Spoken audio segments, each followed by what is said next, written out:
Congress government నాకు ఏమి ఇచ్చిందంటే నా ఇల్లు కూల కొడుతుందా? నా ఇల్లు కూల కొట్టి నువ్వు ఇక్కడ మూసీ సుందరీకరణ చేసుకోమంటే గత ప్రభుత్వం కేసీఆర్ గవర్నమెంట్ చేసుకోలేదా మూసీ సుందరీకరణ? ఈ గవర్నమెంట్ వచ్చి నా ఇల్లు కూల కొడతా అంటుంది. ఎందుకు కూల కొడుతుంది అన్న? నేను పట్టాలు తెచ్చుకున్నా. నా కేసీఆర్ గవర్నమెంట్ లో ఫ్రీ కరెంట్ ఇచ్చిర్రు, నాకు రిజిస్ట్రేషన్ చేసిర్రు, నాకు వాటర్ కనెక్షన్ ఇచ్చిర్రు, అన్ని తీసుకున్నాం. నేను రజకు, నేను బీసీ సంఘం, నాకు కరెంట్ బిల్లు ఫ్రీ ఇస్తున్నాడు కేసీఆర్, ఫ్రీ కరెంట్ వస్తుంది నాకు. అది కూడా చెప్పిన.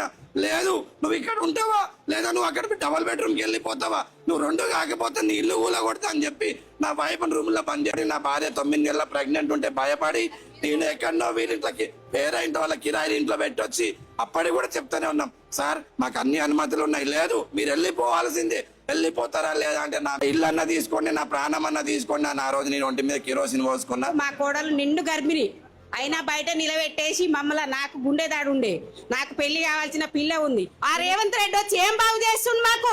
మేము ఓట్లేసి గెలిపించింది ఇదా? ఆ ఇళ్ళ మించి పోనిస్తే మేము ఇవ్వం. ఆయన కనుక ఇల్లు కూలగొడితే మా శవాలం మించి ఆయన ఇల్లు కూలగొట్టాలి. రేవంత్ పాలన ఏం బాగుంది? మేమైతే సావనని వస్తా కానీ నా ఇల్లు తీయను నేను.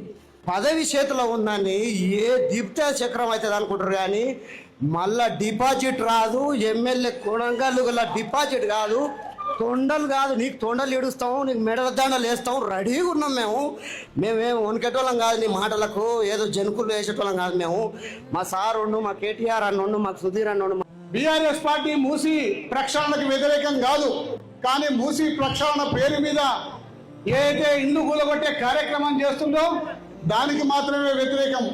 మరి గతంలో కూడా మన ప్రియతమ ముఖ్యమంత్రి గారు కేసీఆర్ గారి ఆధ్వర్యంలోనే ఈ మూసీ ప్రక్షాళన కార్యక్రమం స్టార్ట్ అయ్యింది. ఏ రోజు కూడా ఒక్క ఇల్లు కూడా కూలగొట్టకుండా మూసీ ప్రక్షాళన కార్యక్రమాన్ని చేయాలన్న తలంతో ఆ రోజు కేసీఆర్ గారి దగ్గరికి కార్యక్రమంలో మూసీ నది ఒడ్డుకు నివసిస్తున్న ఏ ఒక్క కుటుంబం కూడా ఆ రోజు ఆందోళన పడలేదు, టెన్షన్ పడలేదు, గాబరా పడలేదు.